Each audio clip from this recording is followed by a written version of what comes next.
Today I'll be teaching you how to convert centimetres to metres, metres to kilometres, and even centimetres to kilometres.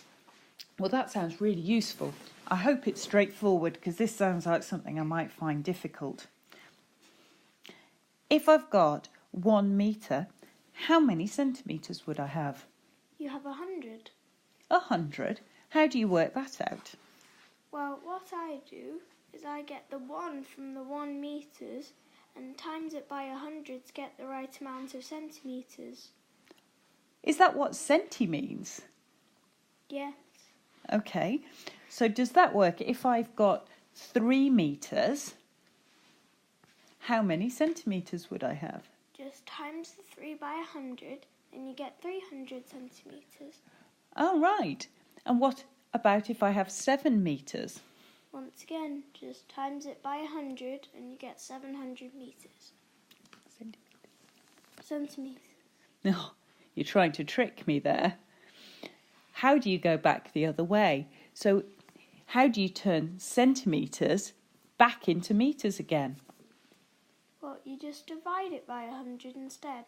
So if I've got 300 centimetres, how many metres is that? You just divide the 300 centimetres by 100 and get 3 metres. All right. And would the same work with bigger numbers? So if I had 7,000 centimetres, how many would that be? Just divide it by 100 and then you have 70 metres. Okay, so that works with easy numbers, but what about decimals? What if I had 1.5 metres? How many centimetres would that be? All you have to do is times it by 100 still, and it still ends up at 150 centimetres. But how do you know where the decimal point goes? I find timesing decimals really difficult. Can you show me an easy way? Yes. So if the 1 is in the units column and the 5 is in the tenths column, you'll be timesing it by 100 so they move 2 spaces to the left, which makes the 1 go into the hundreds place, the 5 go into the tens column, and because there was nothing to start in the hundreds column and now it's moving, you put a 0 in the units column, 150. Oh, wow. Does that work the other way round as well?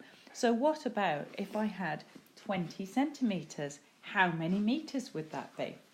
If you divide it by 100 again, then you move the 2 to the tenths, to the tenths column.